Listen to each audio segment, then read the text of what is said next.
মধ্যরাতে মুর্শিদাবাদে পুলিশ পরিচয়ে গৃহস্থের বাড়িতে ঢুকে মারধর লুটপাট, পালানোর সময় গণপিটুনিতে মৃত্যু এক দুষ্কৃতীর।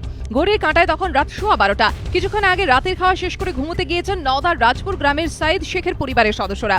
আচমকা ঘরের দরজায় জোরালো শব্দে ঘুম ভেঙে যায় গৃহকর্তা সাইদ শেখের। দরজা খুলতেই দেখেন 6-7 জন অজ্ঞাত পরিচয় ব্যক্তি দাঁড়িয়ে। সাইদ শেখের দাবি, নিজেদের বাংলাদেশি পুলিশের আধিকারিক বলে পরিচয় দেয় দুষ্কৃতীরা। ফার্স্টে এসে আমার ঘরে ঢুকেছিল, দিয়ে আমাদের আলমারিতে মানে দেওয়া লাগছে, দিয়ে আমি সঙ্গে সঙ্গে উঠে পড়েছি। উঠার পরে দাম বলছি কি যে আপনারা কে, তা বলছি যে বলছে কি আমরা বাংলাদেশের লোক, আমরা প্রতিটা বাড়িতে শেষ করবো। গভীর রাতে পুলিশ আসা খবরে সাইদ শেখের বাড়িতে তখন শোরগোল। পরিবারের বাকি সদস্যদের দাবি, ঘরে ঢুকে সমূর্তি ধারণ করে দুষ্কৃতীরা, শুরু হয় লুটপাট।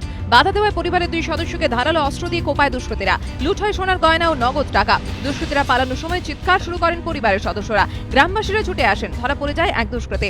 গণপিটুনিতে তার মৃত্যু হয়। আমার দেওয়ার আর 2টো ছেলে ওরা ডাকাতের পেছে পেছে চলে গেছে, দিয়ে ঘরের পাশে ভুই গিয়ে লড়াই করছে, দিয়ে এরা আবার গেছে, দিয়ে দেখে ডাকাতটা ওরা ধরে আসছে। ধরে আনার পর ডাকাতটাতে ধরে দেখে মেরে কুবি দিছে। এদের আর অজ্ঞান, এরা অজ্ঞান নাই।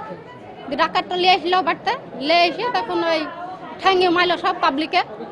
দুষ্কৃতীদের ধারালো অস্ত্রের কোপে গুরুতর জখম জিয়াউল শেখ ও মোহিত শেখ নামে 2 যুবক। মুর্শিদাবাদ মেডিকেল কলেজে ভর্তি মোহিত। আশঙ্কাজনক অবস্থায় জিয়াউলকে ভর্তি করা হয়েছে এনআরএস মেডিকেল কলেজ হাসপাতালে। জিনিসপাতি যা ছিল, টাকা পয়সা নিয়ে কানের জিনিস, পিঞ্জরা, গহনা ঘরে তালা দিয়ে দিল। যে আমরা আবার ঘরে থেকে তখন যেভাবে হোক খুললি, তখন ওই দেখে তাড়া করছে, খানিক দূর গিয়েছে, তখন আমাদেরকে ঠিক উপাইতে। ভোর রাতে গ্রামে যায় পুলিশ। জানতে পেরেছে মৃত দুষ্কৃতীর নাম নুরুল শেখ, বাড়ি নদিয়া থানার পাড়া থানার চর মুক্তারপুরে।